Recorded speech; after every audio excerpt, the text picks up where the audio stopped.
Outra coisa que é importantíssima e que precisa ser dita aqui nesse momento é que esse sequestro desse navio, desse bilionário israelense eventualmente ligado ao Mossad, ele representa um desafio iraniano a essa tentativa. Porque o Irã está dizendo o seguinte, olha, nós podemos até cair, mas nós não vamos cair, se cairmos vamos cair de pé. Porque na mesma forma que o Hezbollah usa a TGM para atacar a base militar israelense, o navio é capturado, a embarcação é capturada, está claro o vínculo de um bilionário israelense com o serviço de inteligência israelense, e esse, mais ainda, eu acho que é tão simbólico, né, que esse senhor Abraham, ele tem ligações com a família Pahlavi, que era a família que governava o Irã antes da Revolução Islâmica de 1979. A família Pahlavi que tinha muitas ligações com Israel e com os Estados Unidos. Então, o Irã não está morto, viu, gente? É importante frisar. O Irã não está morto, a China não está morta, a China não vai entrar em guerra militarmente falando no Oriente Médio com os Estados Unidos. Eu tenho algumas dúvidas em relação a potenciais cenários para Taiwan, mas acho que os Estados Unidos, de alguma forma, tentam costurar e consolidar situações que levem a algum nível de segurança no sentido de que essa frente não seja aberta. Agora, o Irã vai apoiar como puder, diplomática, política e economicamente, o esforço iraniano para que eles não percam esta ligação terrestre e que acaba sendo também um acesso ao mar Mediterrâneo, de Teherã a Beirute, de Teherã a Tartus, de Teherã a Latakia. Então, respectivamente, portos no Líbano e na Síria. Essa é a grande situação que nós temos nesse momento. O recado que o Irã deu ontem com o sequestro dessa embarcação mostra que o Irã está mais do que vivo nessa peleja. O Irã está mais do que vivo nessa peleja. Os recados que o Hezbollah está dando para Israel também mostram isso. O Irã não se rendeu. O Irã não se rendeu. Me parece que o lance que se dá hoje contra os iranianos conta com a possibilidade de que os iranianos temam uma destruição total do seu país e de suas infraestruturas de apoio na região.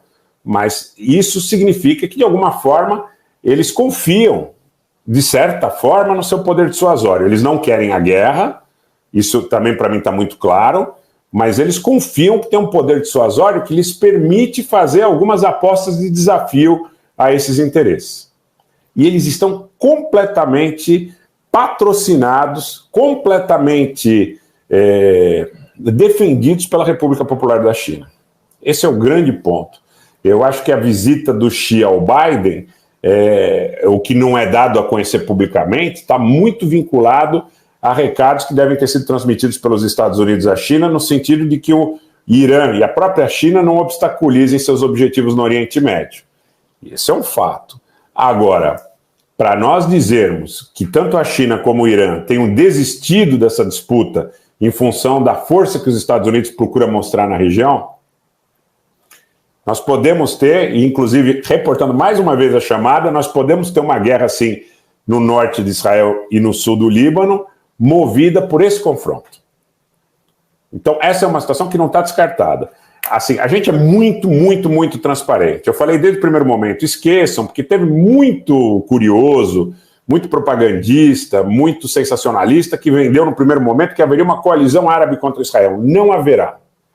Israel tem tentáculos e compromissos muito fortes com Marrocos, com o Egito, com a Jordânia, com muitos dos países do Conselho de Cooperação do Golfo, tem tentáculos muito fortes com políticos, com lideranças militares nesses países. Não por acaso que Israel tem, inclusive, a tradição ali dos anos 50, 60, muita gente deve conhecer aquela história do Eli Cohen, do espião que se aproximou do governo sírio por intermédio de ligações na Argentina, e Israel acabou, o Mossad conseguiu estar dentro do Ministério da Defesa sírio. Eu não creio, ou não posso afirmar que seja essa a situação de hoje na Síria, mas a gente sabe que existem relações, inclusive muito próximas, posteriores ao acordo de Camp David com o Egito, acordos e proximidade muito forte com o rei do Marrocos, com o rei da Jordânia, com a família Saúde, com a Casa Real Saudita.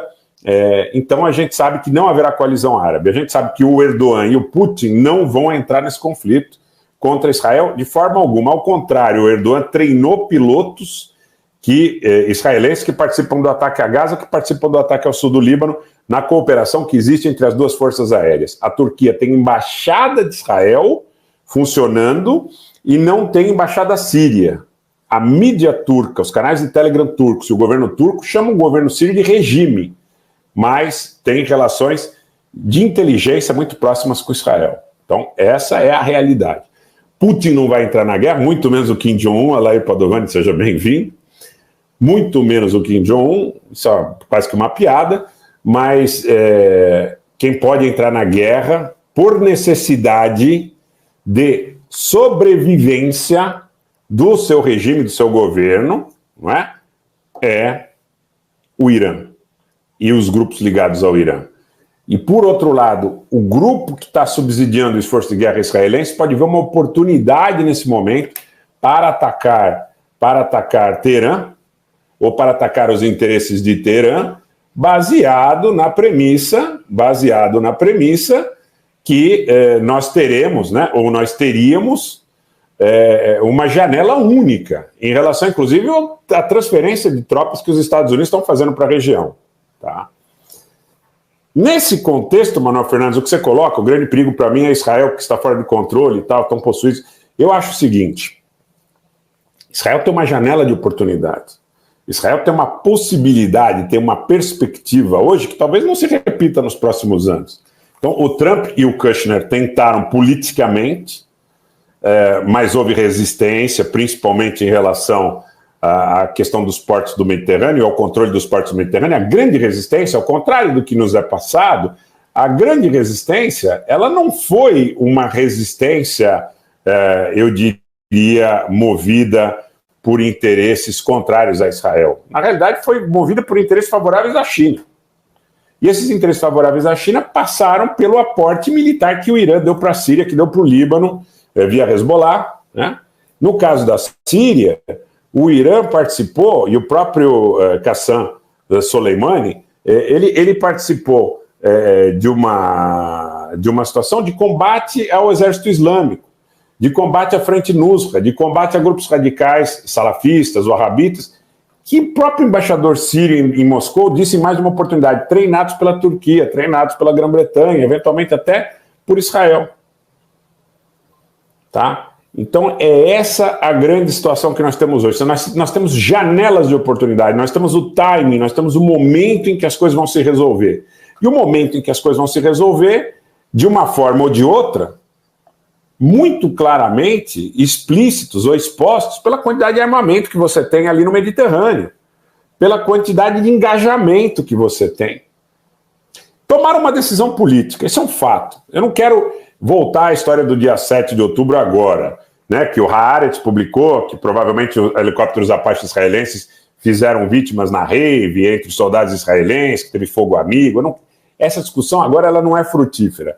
Mas fato é que o que você pega o 7 de outubro e aí você diz assim, agora a gente tem uma decisão política. A decisão política é retomar o controle sobre Gaza. Essa decisão, de alguma forma, é muito próxima do ideário dos extremistas que estão ligados ao governo do Netanyahu, não só no Likud, como em grupos ainda mais radicais, como o próprio grupo do Ben Gvir, que está no meio de Al-Halil, ou Hebron, onde você tem 200 mil palestinos e 800 colonos, colocados no período posterior ao acordo do ABC, lá, o acordo com a autoridade palestina.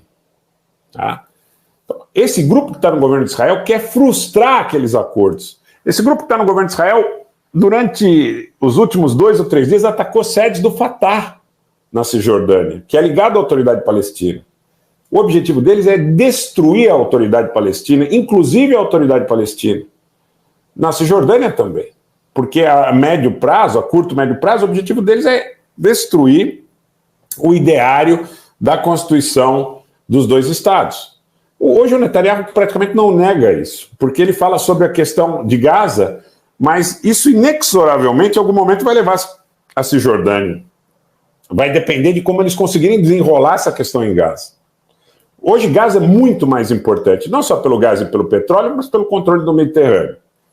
Ontem eu falei sobre o canal de Ben Gurion, aí apareceu um monte de gente dizendo assim, mas como é que é isso? O canal de Ben Gurion é mais longo, é custoso, etc. Agora, o canal de Ben Gurion pode ser mais seguro. Porque você pode ter uma guerra de atrito dentro do Mar Vermelho, contando com grupos eventualmente financiados por países que não estejam conformes com essa realidade de controle exclusivo no Mar Mediterrâneo. E aí, se você tivesse a operação por dentro de Israel, é muito mais fácil, muito mais, mas é mais longa, tem 33 quilômetros a mais. Gente, a segurança no transporte marítimo oligopolista é condição imperativa. É condição irretorquível. Por quê, gente? Porque você vai fazer uma apólice de seguro em Londres, tá certo? Vai fazer uma apólice de seguro em Londres, você vai ver qual que é a diferença que existe entre você fazer um seguro em uma... É a mesma coisa que você fazer seguro de um celular. Você vai ver quantos por cento você vai pagar para fazer uma apólice de um celular. E você vai ver quantos por cento você vai pagar para fazer, sei lá, a apólice de um carro que é menos visado, tá? Então, isso é uma possibilidade concreta.